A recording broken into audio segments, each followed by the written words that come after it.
Namaskaram, Sadhguru. I have a question about grace. I'm not sure exactly how to put it, but… About what? Grace. Grace. Yes. To me, it seems to be a sort of an accidental thing, in a sense. It comes and goes according to, I don't know what, really. I seem to lose it very easily once it's there. I wondered if you could talk a little bit about grace and how it works, or like here in the ashram, it's very easy to access or to feel it, but once you go outside, it's quite difficult to be connected to that energy or the grace. If you could talk something about that. Thank you.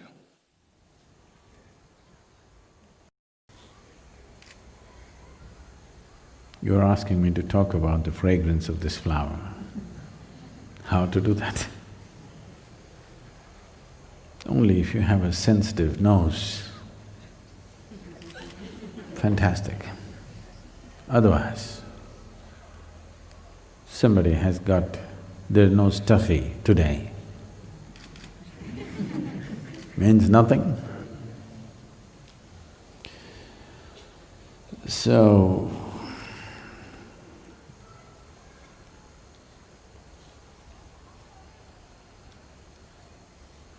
grace means nothing to a whole lot of people.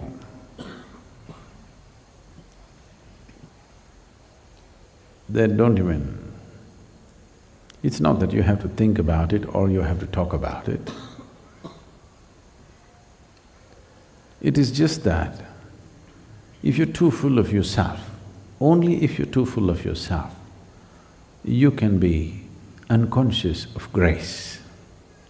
In the sense, you don't even have to go to school and know about planets and solar system and galaxies and stuff. Just as a human being, if you look up, you don't know where this begins, where this ends, in the middle of nowhere. Here you are sitting on a planet spinning and… see, you're fine. Definitely not your doing, isn't it? Definitely you can't do this. Whatever is holding all this up,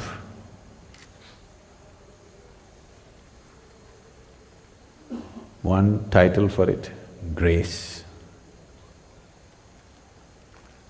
Now, whether you're available to it or not is the question. When we say grace, we are not looking at a certain kind. We are looking at that which is the basis of everything. Because you do not know how this solar system is held in place. You do not know how the whole universe is held in place. You do not even know how you happened, really. How so many cells are staying together and make your life happen, you don't really know. You have explanations and explanations, but you don't know. If you knew, you would create one right now. If you knew exactly how, we would make it, isn't it? So, when there is so much that you do not know and everything is still happening great, obviously, it's not an accident. So whatever is making all this happen, that energy, that force, we call it grace. But now the question is about making yourself available. If you have a stuffy nose, the flower means nothing to you. If you're blind, light means nothing to you. If you're insensitive, nothing means anything to you. So, it is a question of becoming sensitive. Most people are ego-sensitive. They're not life-sensitive. Right now, you have to be cautious about what to say and what not to say to a whole lot of people because they're horribly ego-sensitive. For everything, they will crash within themselves. First of all, you create one illusion. Then you create another illusion of it falling and rising. It's a very bad game. You must be disillusioned soon.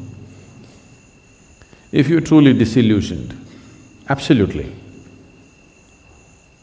you will always be available to grace. If you have no illusions of your own, you will wonder about everything.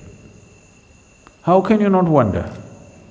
About everything, about your very existence. If you have no conclusions in your mind about anything, simply here, you will be soaked in grace. Even now you are, but you cannot enjoy it unless you're conscious, that's all. It will not work for you because you are not conscious. It is working for you, but still you cannot fully benefit from that. See, it is a fact, a medically established fact. If two people eat the same food, both of them will not get the same nourishment. Exactly same food, two people eat, they will not get the same level of nourishment because it depends on your ability to draw sustenance from that. So to develop this capability, all of us are in grace, but to develop the capability to draw sustenance from that, so that this life becomes an expression of that grace. See,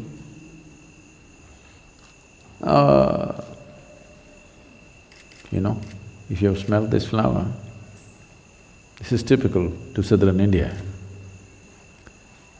Phenomenally fragrant. You think our garden department is pouring fragrance at the roots? No, they're putting filth, believe me. Yes. Even if you put filth, see how fantastic it became, because that's its nature. Because it does that, we are planting that tree, nurturing it, taking care of it, everybody's concerned how it is growing. Suppose it was giving out a smell that was unpleasant to you. Suppose it just took the filth and threw out the filth through the flower. No, we would have taken it out, isn't it? So grace brings many benefits. Once you're exuding grace, everybody wants to nurture it, everybody wants to promote it, everybody wants to be a part of it, because you're exuding grace. Now, the question is not at all about whether you are in grace or not. You are, otherwise you cannot exist. The question is only about, are you exuding grace or are you transforming this into something nasty and letting it out on everybody? Let me tell you a very well-known story in India. It's a folklore. Just about everybody in the country should know this story probably. There was a sage living in the jungle, blind of vision. He has no vision, simply sitting in one place. Rarely people pass this way. When they pass this way, they give him something and he lives by that.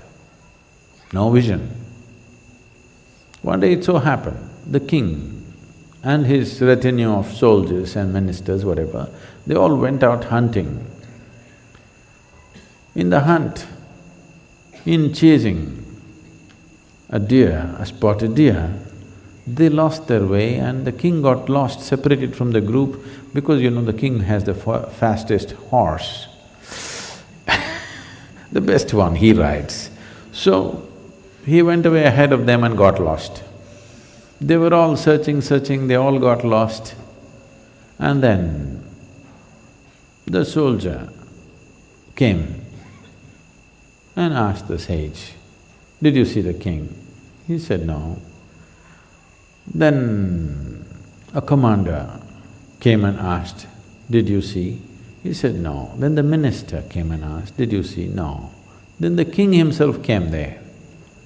Then the blind sage immediately recognized he's the king. Oh, your people have been looking for you. First your soldier came, then your commander came, then your minister came. The king observed and saw that the person was blind.